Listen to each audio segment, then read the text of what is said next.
Hi everyone, my name's Jen. I'm an author and a book reviewer, and I'm here today to chat about all the books I read in April. I had a really mixed reading month in April, some low lows and some high highs. So I read 43 books in April, and before we all panic, myself included, let me contextualize that.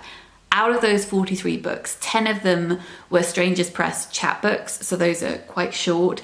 And then 15 of them was freelance work I was doing for a client reviewing picture books, so those are obviously very short as well. Those 15 books I won't be speaking about here because they're outside of my usual reading, but I will highlight two from that pile that I particularly loved and would like to recommend. So at least half of the books I read last month were very short. Lest you think I am Superwoman, I am not. As for other stats, cumulatively, so all of my reading of 2023 so far, 95% of the books I've read have been in print form, 5% in audio. A higher ratio of fiction to non-fiction than usual for me, I think, at 85% fiction. 50% of the books I've read are by writers of colour, 32% of the books I've read are translated, 16% are by disabled authors, and 71% of the books I've read are published by small presses. So those are the numbers for those who are interested in things like that. I feel like many of us are interested in stats and all of that fun stuff. April, as I said, was a very mixed reading month, and I got off to a terrible start. So let's begin there. The first weekend in April, I decided to sit down with 3 books that I'd been really looking forward to, and it turned out that none of them were my cup of tea. I don't know what was going on, but it wasn't a good time. So the first one was Night Shift by Kiare Ladner, and to be honest, I had heard mixed reviews of this one, but I'd wanted to check it out because it's about a woman who becomes obsessed with another woman at work. You all know that I love Notes on a Scandal. I'm forever trying to find a book that lives up to that, and I haven't found it yet. Books like Eileen by Tesha Moshfegh have got close but not quite got there. One of these days I will find a book that can compete. This wasn't it. I found it very unbelievable and therefore very frustrating to read. So I got about a third of the way through and decided, no thank you. Then I picked up Blue Hunger by Viola del Grado. This is one of my most anticipated releases for this year. It's translated from the Italian by Jamie Richards. It's about a young woman whose brother has recently died. He'd always wanted to go to China, so she decides to go to China for him. 2 things with this book. One, it felt very much like white woman goes to foreign country and experiences things in an othering way. And then also I just feel like I have read plenty of books that are trying to explore these things but have been more successful. If you're looking for a book that's about a young woman who has recently lost someone she cares about and has therefore lost herself, I would recommend Wet Paint by Chloe Ashby as just one example. Then I picked up Shokos Smile by Choi Eun-young, which is translated from the Korean by Sung Ryu. This is a short story collection. Each short story is very long. I think there are only about 5 or 6 stories in this collection. I think this is objectively a very good book, but it just had a personal ick in it for me. I think we all have those things where if we read it in a book, it immediately puts us off. So this is definitely a me thing rather than this book thing. It's the combination of the two of us together. It was not meant to be. So the first story is about 2 women who've been friends since they were kids. They're each envious of each other's families, which infuriates them because they can't understand what the other person sees in their respective households, which is quite amusing, but also very heart-hurting. And the mediator of their relationship is one of the children's granddads.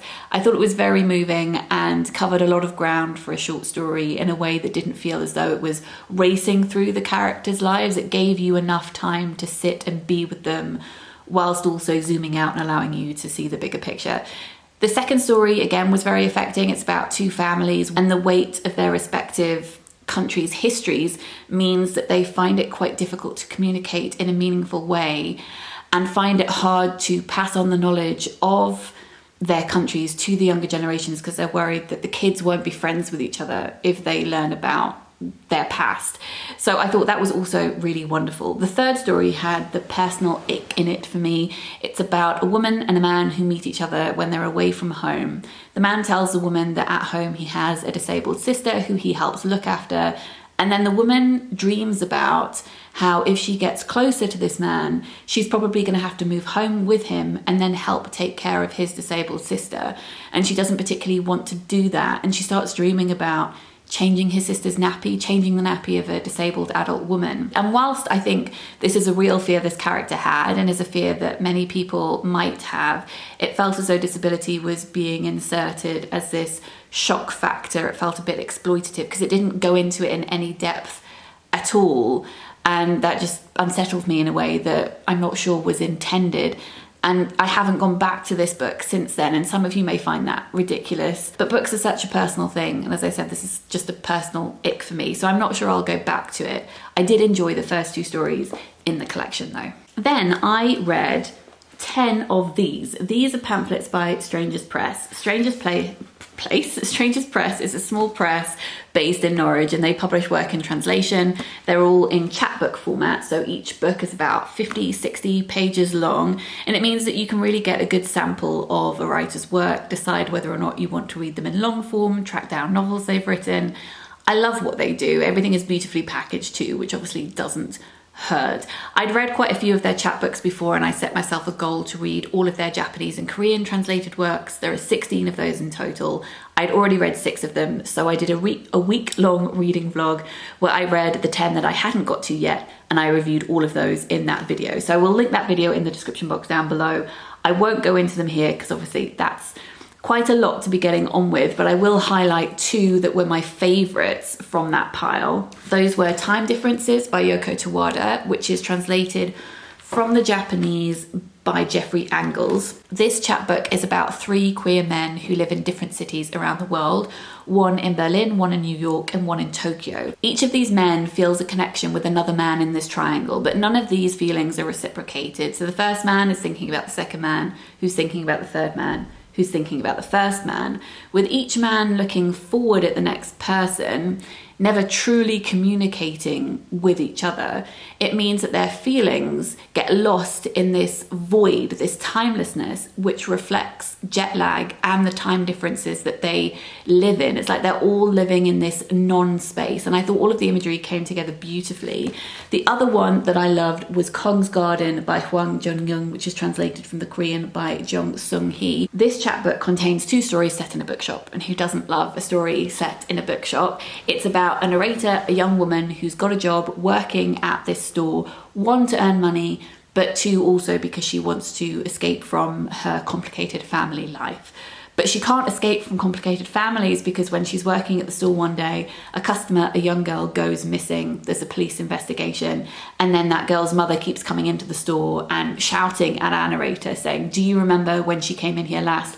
What was she wearing? What was she saying? What happened to her?" On the surface, this is a compelling set of stories, but if we dive deeper, I think it's also saying that no matter how much we may want to control our own stories and narratives and organize the stories around us, literally and figuratively, one day a greater narrative might come along and just take the wind out of our sails and steal our agency.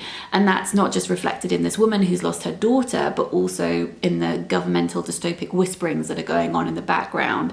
I thought there was a lot going on in this short little book, and I admired it a lot. Another book that I admired a lot was Watching Women and Girls by Danielle Pender. I read this and reviewed it for Toast this month. I've started doing a new, what I hope will be a series for Toast. I write an article for them every month, but this month I did a walk and then wrote about that walk and took photos of it, and also read this and talked about the book at the same time. I guess kind of like a reading and walking vlog, but in written form. I will link that in the description box down below. This is a series of short stories about how women observe each other, but also are being observed, especially by men, how their bodies have been under scrutiny from a very young age. And my favorite story in this collection is about a teenage girl who's working in a Burger King. And this setting is a metaphor for how she's feeling about her life. She doesn't know what direction she wants to go in, and she's feeling quite lost. And that imagery isn't hitting you over the head. It's quite subtle. I thought it was really well done. And I could feel the atmosphere in that Burger King. I could feel the heat, the humidity. I could feel how claustrophobic the main character felt. And it all escalates into something quite violent. And it was one of the best stories I've read in ages. I absolutely loved it. Can I also recommend the audiobook? Because when I spoke about this, I think it was on Instagram, someone replied saying, thank you, I'm going to check out the audiobook. And I hadn't thought to look at the audiobook for this because there often isn't one for short story collections, but the audiobook here is narrated by Kristen Atherton, who's one of my favourite audiobook narrators. She's the audiobook narrator for The Other Bennett Sister and At the Table. She is wonderful. So maybe check out the audiobook, though. In physical form, it is obviously brilliant too. A book that I revisited in April was The Strange Case of Dr. Jekyll and Mr Hyde by Robert Louis Stevenson. This is one of those books that I feel many of us might think we've read, even if we haven't. And other books that fall into that category would be things like Alice in Wonderland and Peter Pan, because the characters are now bigger than the texts themselves. They're ingrained in popular culture. We understand the references, but maybe we haven't gone back to the original text. I had read this before, but I think probably about 15 years ago, and I reread it because I was giving a talk for the British Library on disfigurement and disability in Gothic literature, with a specific emphasis on Jekyll and Hyde, because the talk I was giving was for GCSE teachers, because GCSE students have this as a set text. I have also written a paper on that subject, which is on the British Library website. I'll link it in the description box if you're interested. Again, it's primarily for teachers, but I just enjoy this as someone who's invested in literature more generally, you know? And there's so much to talk about in this book with regard to disfigurement, physiognomy, preformationism, freak shows, all the Victorian not so fun things. This is presented as a found document. It's about a man called Dr. Jekyll who takes some drugs, turns into Mr. Hyde. A man called Mr. Utterson is trying to put all of these pieces together. And that found document presenting fake science as real in fiction was very popular at the time. It follows things like Frankenstein, and the duality of self was also very prevalent. 4 years later, The Picture of Dorian Gray was published. You know, it's very much of its time, the late 19th century, and I loved revisiting it. It's only 70 pages long because there are other stories in this book too. If you've never read it before, then I would recommend it. And as I said, I will link the paper that I wrote in the description box down below as well. Another book that I loved but was reading for the first time in April was Shy by Max Porter. You know that I love Max's writing. He's the author of Grief is a Thing with Feathers and Lanny. This is his fourth novel. It's about a teenage boy called Shy who's been sent somewhere called Last Chance, which is, and I quote, a home for very disturbed young men. He has, again, quote, been acting out at home and at school. His parents and his teachers don't know what to do anymore. Shy doesn't know what to do anymore. He's scaring himself. And this is set over the course of one night when Shy gets out of bed at this home and he goes out into the night and walks across a field. One of the things I love about Max's books is that they have a specific interest in morphology, the changing of self, whether that's physical or emotional. And obviously that is normally the catalyst for a novel where change is happening in a person's life. Their plot has been put on a different course and then you're following that process with them. But that shape-shifting element is particularly fascinating in Max's books because the characters are going through this process of change which is constant. Consequently, reading Max's books feels like you're constantly opening the box to Schrodinger's cat and seeing these characters exist in these bizarre shapes and sizes and then closing the box and opening it again and seeing them evolving into something else. This shape-shifting in his previous books has been facilitated by another character like Crow in Grief is a Thing with Feathers or Papa Toothward. But the shape-shifting element in this book is the eye that is on Shy, be it a camera for a documentary or his parents' gaze or his teachers or us as the reader. And then we almost feel guilty looking at him and expecting him to present himself in a certain way to us when he doesn't know what fixed shape he should have. There's definitely a transcendentalism to it where Shy can be the most shy when he's hidden in the darkness, when he's walking in the night, and he could be the night or could be the field that he's on. But as soon as light is shone on him and he's forced to become a snapshot of a fragment of himself, that's very jarring and it confuses him and he doesn't feel like it's very truthful. This is a novel about adolescence and growing up and how hard that is, but I think it's also a novel exploring what it means to be a writer and how do we portray our characters in their truest forms without injecting too much of ourselves into that space. Where is the line between light and dark there? And I think reflecting that, there's references to Virginia Woolf in this text. When Chai is walking, he has a rucksack filled with rocks. He says that's an endurance test for him because it's making his muscles strong.